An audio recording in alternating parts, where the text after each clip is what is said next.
we talked about the winners. Let's talk about the teams that came up short. Speaking of hard, Doc Rivers has some commentary about the challenge of trying to beat those Pacers without Giannis, and up until last night for a couple of games without Damian Lillard. Here's Doc. Last game, we were the first team in NBA history to win a game with your two best scorers out. I mean, that's history. That's not like one game or 1 year. It's hard to do, man. Like, take Jokic and Murray away. You know, go to each team and take your two best players away. It's going to be hard. We understood that, but what I loved about our guys is no one wavered. Not one guy wavered. Every single guy in that locker room thought, even without those guys, we're still going to win this series. And I say this all the time, winning is incredibly hard. It takes 12, 15 players turning themselves into one and buying in, your staff being together as one, and then health. And then you still may not win. You know, it's just hard. And you're not going to win unless you're healthy or unless you're really deep. Don't shoot the messenger, Michael, please. No, Don't shoot the messenger, because he's right. I know he is right. He's not wrong. People probably won't hear that from Doc Rivers, but he's not wrong. This is actually the best thing could have happened. Yeah, the best thing could have happened to. Actually, this series was the best thing could have happened to all parties involved for the Milwaukee Bucks. Here's why. Here's why. Because the alternative, well, there are two alternatives. They win the whole thing, okay, which even whole and healthy, I don't know that a lot of people thought they would beat Boston in the East or, you know, beat, let's just say, Denver in the West when it came down to it. Or they do what Doc Rivers teams do more often than not, and that's come up short with no excuses, right? We talked about this when Dame Lillard was going through his existential crisis at the end in Portland. And we talked about the thing that Dame had working for him was that what could be. Well, if he had better teammates or if he decided to be like everybody else and join up with a superstar, what could happen? What would he have done? You know, the possibility of the thing often worked in Damian Lillard's favor, right? Some might say he was overrated because of the benefit of the doubt that he was getting because he wasn't playing with stacked teams. So then he goes to Milwaukee and all that's gone. All that's out the window. Now it's one of the 2 or 3 best duos in the NBA with Giannis, right? We all know how the season played out. And then Doc Rivers comes along. I love Doc. You love Doc. We all love Doc. Mr. 3-1 himself. Doc Rivers comes along. And everybody's already expecting how this movie is going to end. Best thing could happen to Milwaukee is that we could pause it. We could put it on pause. Because if they were healthy and they lose to Indiana in the first round, or they lose to somebody in the second round, or you know, the conference finals, in typical Doc Rivers fashion, then it's like, well, damn. Doc can't get it done. Giannis's one championship run was the outlier. See, Dame, what's your excuse now? So they were going to win the whole thing when they traded for Damian Lillard. They were built to win. Now they got a built-in excuse. Now it's like, okay, they didn't choke. They didn't choke. They were dealing with impossible circumstances without their 2 best players. Indiana's good. Hell, Indiana gave them problems in the regular season, as we all know. So now you ask them to beat Indiana without Giannis and Dame? You cannot, for once, this disappointment, this quote-unquote failure, which was a big topic last year, thanks to Giannis, this quote-unquote failure does not need an autopsy. We know exactly what it was. Yeah. We know exactly why it happened. There's no one to blame other than bad luck. Yeah, well, there's a lot to blame. And what you're saying, if you take Milwaukee? this snapshot from Milwaukee, you're right if you just look at this snapshot. If you're looking at the 2023-24 season or the end of the season, if you're looking at the end of the season, you're right. Everything you just said is correct from All-Star break to the present. Injuries to Dame, injuries to Giannis. To say nothing of a new coach. Or relatively. Okay. Yeah. Okay. Now, that's where it is. That's where I want to go. You said they didn't choke. No, they didn't choke. Maybe they got fat and happy. They didn't choke. All the food went down and they just sat there. And they didn't appreciate. They lost their hunger. They lost their appreciation for what they had. And that's why the franchise has been spiraling since. Keep in mind, they won a championship 3 years ago. It wasn't even three. We're not even at the 3-year anniversary of winning a championship. Is this a Drew Holiday tweet? Is this Drew No, Holiday it's tweet? not even Drew Holiday. Oh. No, it's just it's an organizational. It's organizational hubris. It's organizational. I love when people say word. It's we all have blind spots, and the organization had a blind spot. Now, they hadn't won a championship since Oscar and Kareem were there. Mm-hmm. They hadn't won a championship since 1971. The Milwaukee Bucks in 6, and all that outside of the your T-shirt. Where's your T-shirt? Okay, yes, that's right.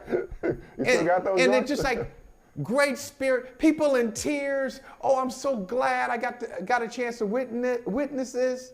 And Giannis, I could form a super team, but I wanted to do it here. I did it the hard way. All that stuff. That was just 3 years ago, not even 3 years.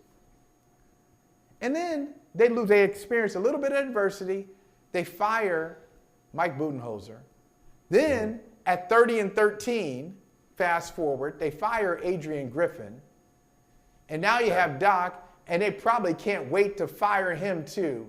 They trade away Drew Holiday after they lose in the first round. After they lose in the first round to Miami, they trade Drew Holiday.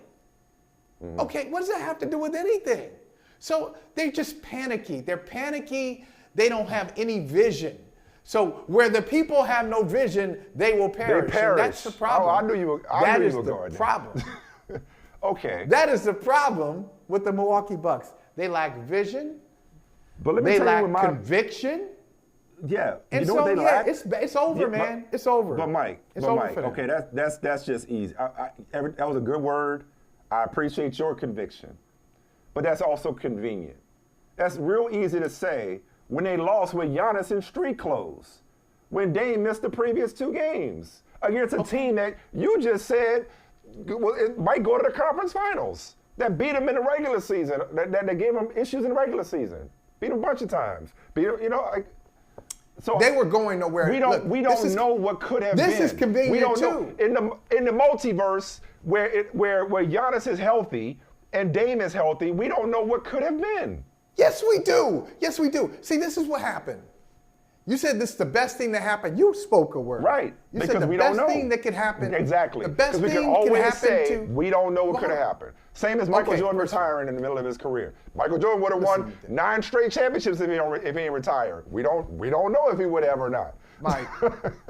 Mike, you said the best thing to happen to the Milwaukee Bucks is best for all parties involved is what happened. Yes. Because that's convenient. So when you lose, if you're Doc Rivers, because if I'm Doc's agent, I'd be like, hey man, this is great for us. Great for us. Because ain't nobody talking about ain't nobody talking about how the team didn't perform for you. Right. Before people got hurt, the team was not performing. They weren't going nowhere. The spot, you know where the Milwaukee Bucks were going to go if they were healthy? Maybe to Chicago, 90 miles down the road. They ain't going nowhere. They're not going to the finals. This team's not good. They don't defend. But they might have gone in the second round. They might have gone in the second round. They suck now. They do. They might have gone to the second round. Wait a minute. I mean, like you don't think they could have at least beaten Indiana? No. If Giannis and Dame are no, I the don't. whole series. They're not beating Indiana? No, I don't. Okay. Well, I think there's some at the beginning of the bias series going on here because you had all this loaded in drafts. You had all this loaded in drafts. It's not this drafts. Is how you felt about the Bucks for a while, and now that they lost, it's like, see, I told you so. You can how do you not account for the fact they were missing those two players? You said you haven't seen me in a while. You said you haven't seen me in a while, which is true. Okay. But I believe that in the archives, I probably was doing the show with Vinny Goodwill, and we talked about, I think it was Vinny, and we talked about Bucks, Pacers.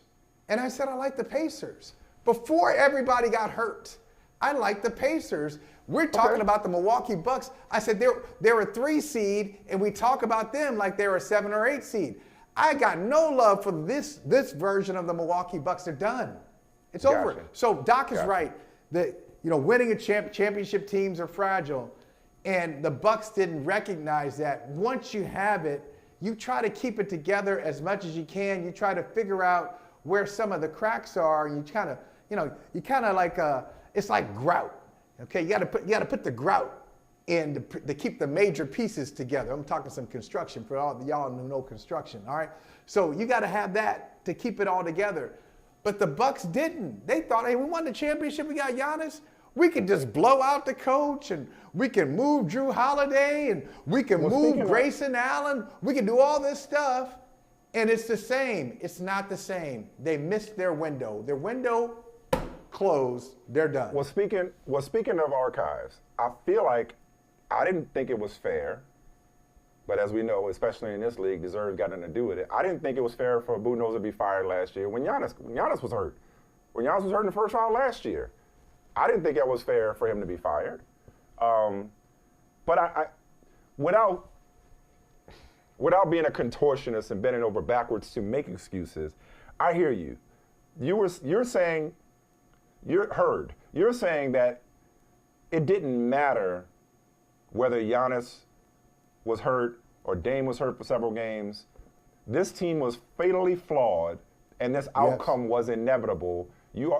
So you picked the Pacers, but just for clarification, Giannis was hurt before the Pacers series.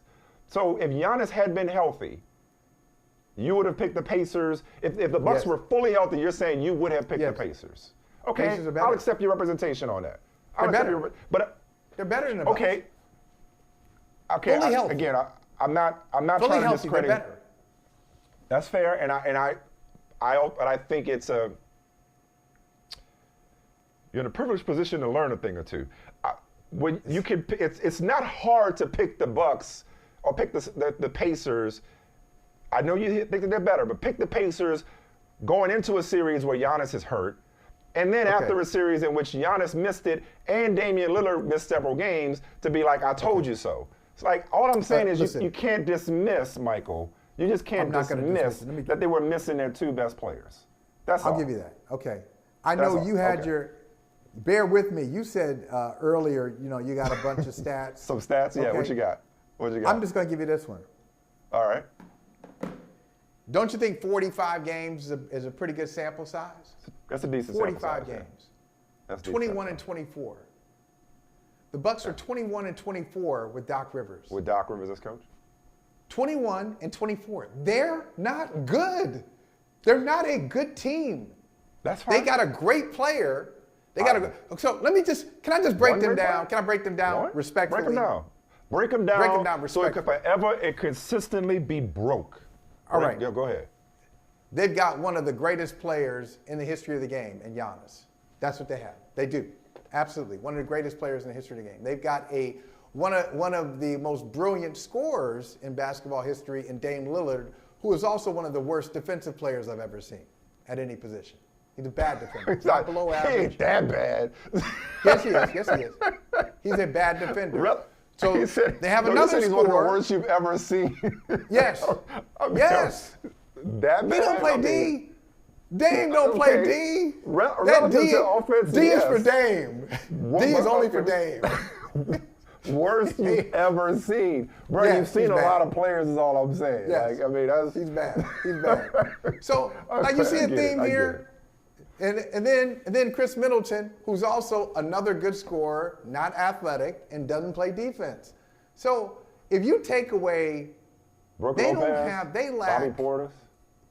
Bobby Portis, good player, but they don't lock anybody down. They can't defend. They're too old and and they lack athleticism.